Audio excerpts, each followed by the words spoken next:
Nah, teman-teman pasti sudah tahu Insinyur Soekarno, pahlawan nasional Indonesia yang merupakan presiden pertama Republik Indonesia. Perjuangan dan jasanya untuk bangsa Indonesia tidak terhitung jumlah.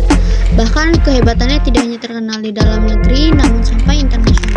Di sini juga ada biodata Insinyur Soekarno. Kalian bisa lihat sendiri ya, seperti yang ada pada gambar di atas. Terima kasih. Selanjutnya, Insinyur Soekarno sudah terjun ke dunia politik sejak usianya masih sangat muda. Soekarno terkenal pertama kali pada tahun 1915 saat menjadi anggota Jong Java cabang Surabaya. Kebanyakan organisasi di Indonesia menurut Soekarno masihlah Jawa sentris yang hanya memikirkan kebudayaan saja. Tanggal 29 Desember 1929, Soekarno ditangkap di Yogyakarta untuk dipindahkan ke penjara Bancai di Bandung. Kemudian pada tahun 1930 dipindahkan ke penjara Sukamiskin, dan di tahun ini pula Soekarno mengeluarkan pledoi Indonesia, menggugat yang sangat fenomenal saat itu sampai akhirnya dibebaskan pada 31 Desember 1931.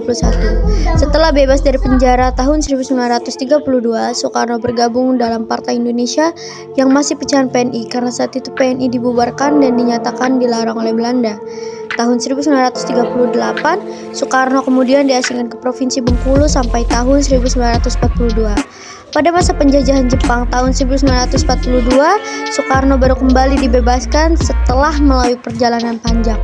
Tahun 1943, Perdana Menteri Jepang Hideki Toja mengundang Soekarno, Muhammad Hatta, dan Ki Bagus Hadikosemo, yang kemudian disambut hangat kehadirannya oleh Kaisar Hirohito. Mereka bertiga telah dianggap sebagai keluarga Kaisar Jepang dengan diberikannya bintang Kekaisaran Ratna Suci. Sejak masa penjajahan Jepang itulah banyak muncul organisasi seperti Jalan BPUPKI, Pusat Tenaga Rakyat, hingga BPKI dengan tokoh-tokoh utama yakni Soekarno, Paham, Masih KI, Harja Dewantara, dan tokoh lainnya yang aktif di organisasi pergerakan nasional.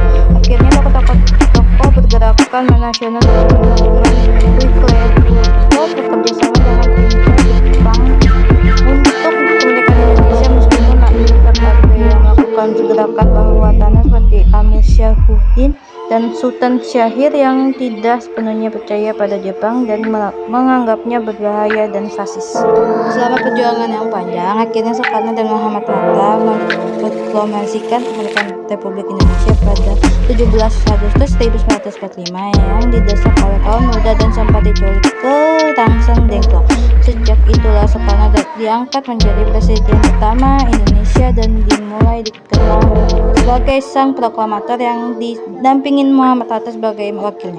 Sebelumnya pada 1 Juni 1945 dalam sidang BPUPKI, Soekarno sudah mengemukakan gagasan tentang dasar negara yakni Pancasila yang sekarang masih menjadi dasar negara kita.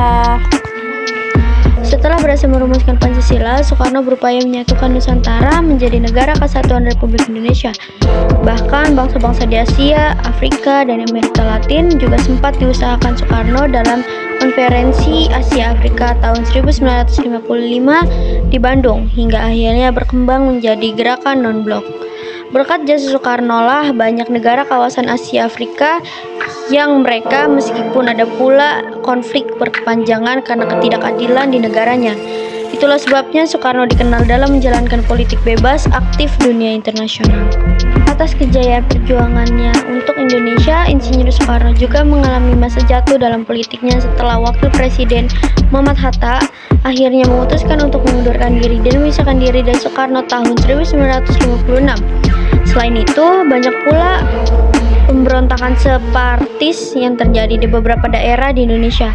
Berdasarkan catatan sejarah, puncak pemberontakan tersebut adalah saat terjadinya pemberontakan yang dikenal dengan G3OSPKI yang meluluhlantakan masyarakat Indonesia saat itu. Di sini kalian bisa lihat peninggalan barang pribadi Insinyur Soekarno.